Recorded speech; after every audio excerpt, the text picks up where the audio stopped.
So we're picking up with the Eisenhower-Dulles foreign policy. And so the President Eisenhower and his Secretary of State, John Foster Dulles, formed what was called the New Look. And the New Look is an aspect of foreign policy where the President and Dulles decided that they would not rely so much on conventional forces, but rely instead on America's nuclear arsenal in order to achieve international stability. And so this approach was good because they could just point to the nuclear arsenal and say, hey, if you don't cooperate, look what we have. It did promise to save money and prevent the U.S. from having to be caught up in another conflict like the Korean War. And on top of that, Dulles hoped that this new approach would make it possible to liberate Eastern Europe and unleash Chiang Kai-shek against the Chinese mainland. So Chiang Kai-shek had represented the nationalist forces in China, and Mao Zedong represented the communist forces in China. And Mao had successfully assumed power and prevailed against the nationalists in October of 1949. So they were hoping with this new look, maybe they could, I guess, stop China from being communist, bring Chiang Kai-shek back to power. So the administration basically hinted at its willingness to use nuclear weapons, and as a result, the Chinese signed an armistice that ended hostilities in Korea, but Korea was still divided. The threatened use of nuclear weapons also seemed to convince the Chinese to abandon their aggressive intent toward Quemoy and Matsu as well. So the good thing about the New Look is that it did reduce the defense budget. It did not, however, lead to the liberation of Eastern Europe. Again, Stalin would not be intimidated by the United States nuclear arsenal. So, above all, massive retaliation made very little sense against the Soviet Union because the Soviet Union possessed their own nuclear weapons by this point. So, on another matter, we talked yesterday or in the last video about Joseph McCarthy and his communist witch hunt, him looking for celebrities, high-profile people, government employees to, I guess, pinpoint communism on. And he finally self-destructed in the early 1950s. So even after the government came under the control of his own party, McCarthy didn't temper his attacks on the State Department. And so early in 1954, McCarthy finally overreached himself by leveling allegations at the Army. And so there were these televised broadcasts of the Army/McCarthy Senate hearings that really revealed to the American public McCarthy's total disregard for decency and truth. And so with Eisenhower sort of quietly applying pressure behind the scenes, the Senate eventually voted to censor him in 1954. He was quieted and condemned, pretty much. So, Asian policy after Korea. So, both the Truman and the Eisenhower administrations had tried to help France in their efforts to defeat the Viet Minh in the French colony of Indochina.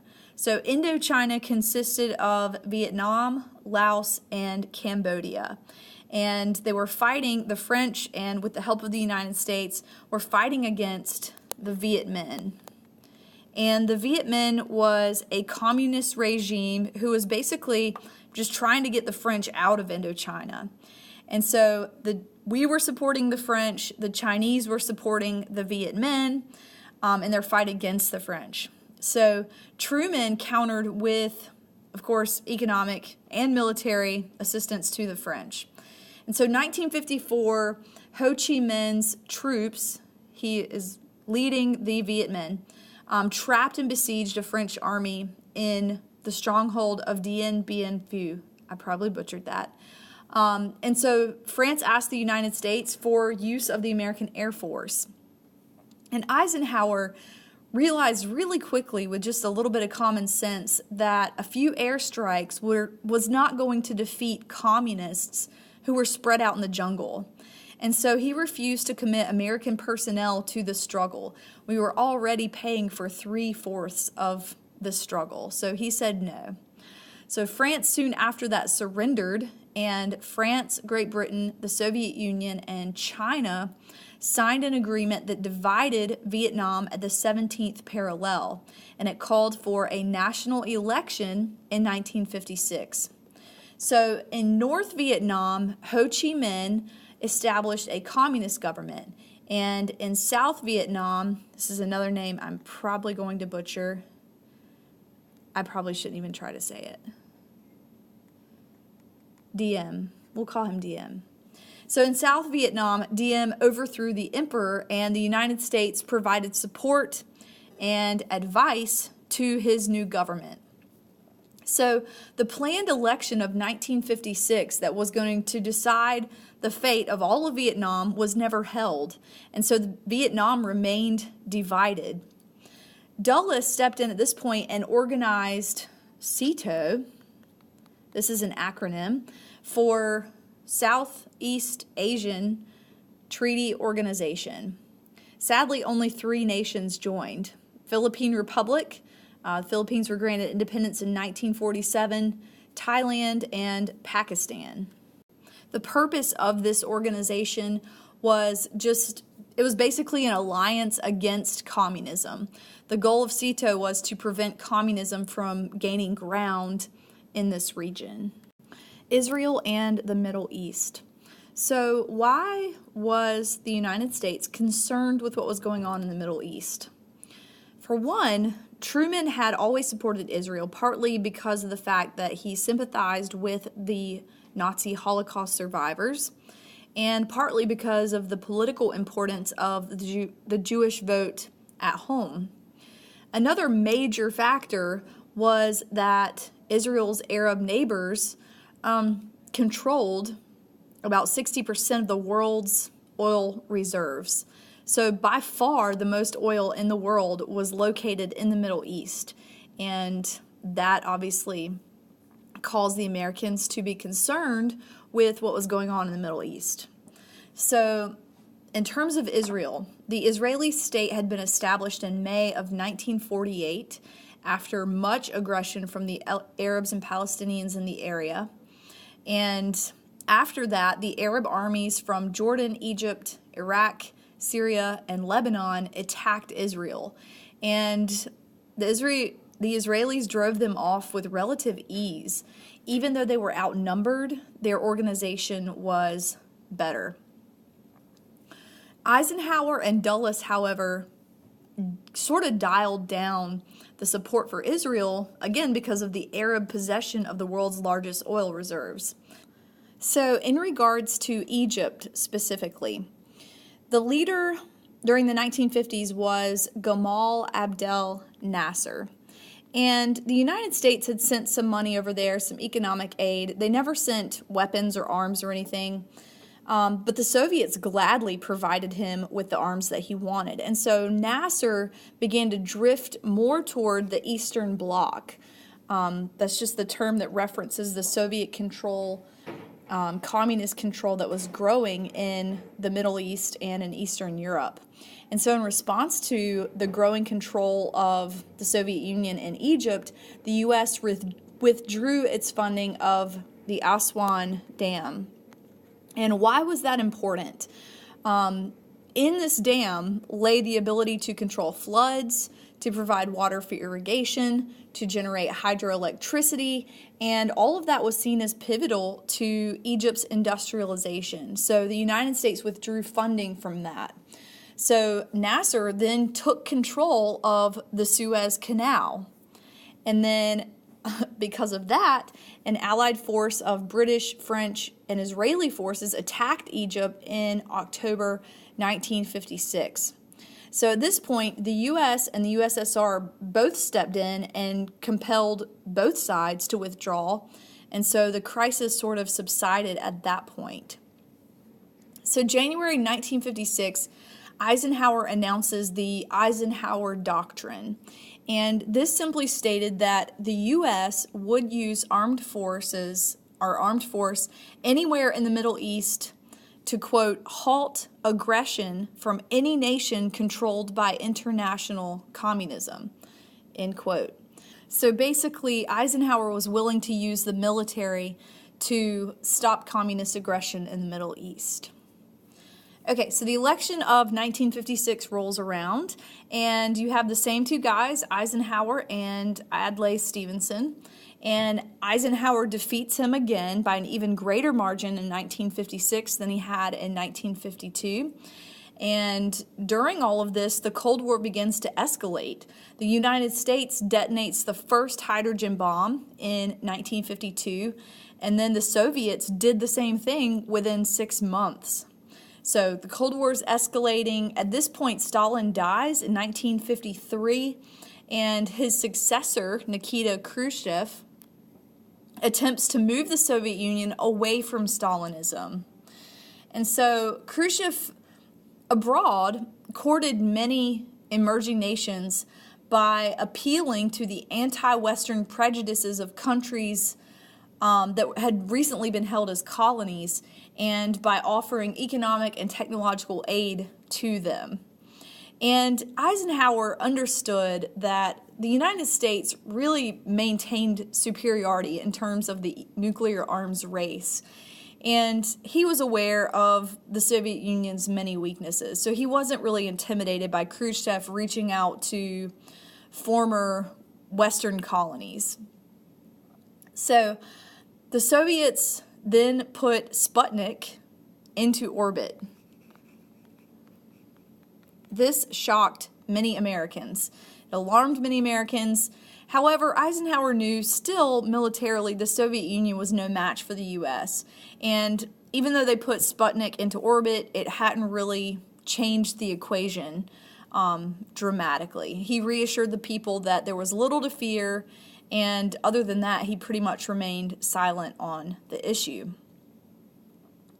Eisenhower, one of the things he was known for was that he exercised great restraint in the conduct of foreign policy, especially when there was a crisis at hand. Eisenhower actually took over a lot of the foreign policy himself after Dulles had to resign because of his failing health. He had abdominal cancer, so he was forced to resign in 1959. So President Eisenhower took control of diplomacy and foreign policy himself. So at this point, with the United States and the USSR, they both have access to hydrogen bombs. They're confronted with the threat of nuclear war, and so the US and the USSR move toward accommodation. So Khrushchev actually comes to visit the U.S., and when he wasn't allowed to go to Disneyland because they couldn't properly protect him, he joked that the United States was concealing rocket launching pads there. But it seemed to be a pretty peaceful visit. Khrushchev and Eisenhower agreed to convene a new four-power summit conference. This meeting never happened, though, because on May 1st, 1960, the Soviets shot down an American reconnaissance plane over Soviet territory. The pilot survived the crash, and he admitted that he was a spy. Eisenhower took full responsibility, and Khrushchev, of course, was angry. He called it a cowardly act of aggression. And then he warned the United Nations that the Soviet Union was turning out nuclear missiles like sausages from an automatic machine. And so at this point, the Soviet-American relations began to quickly go south. So what was happening in Latin America during all this time? So in the post-war years, the United States had pretty much neglected Latin America. Like Truman, Eisenhower typically supported military governments in preference to communist revolutions in Latin America. But there was growing violent anti-American rioting and a deep hatred for Americans in Latin America. And so Vice President Nixon actually went for a goodwill tour in 1958, and he was met with hostility everywhere he went.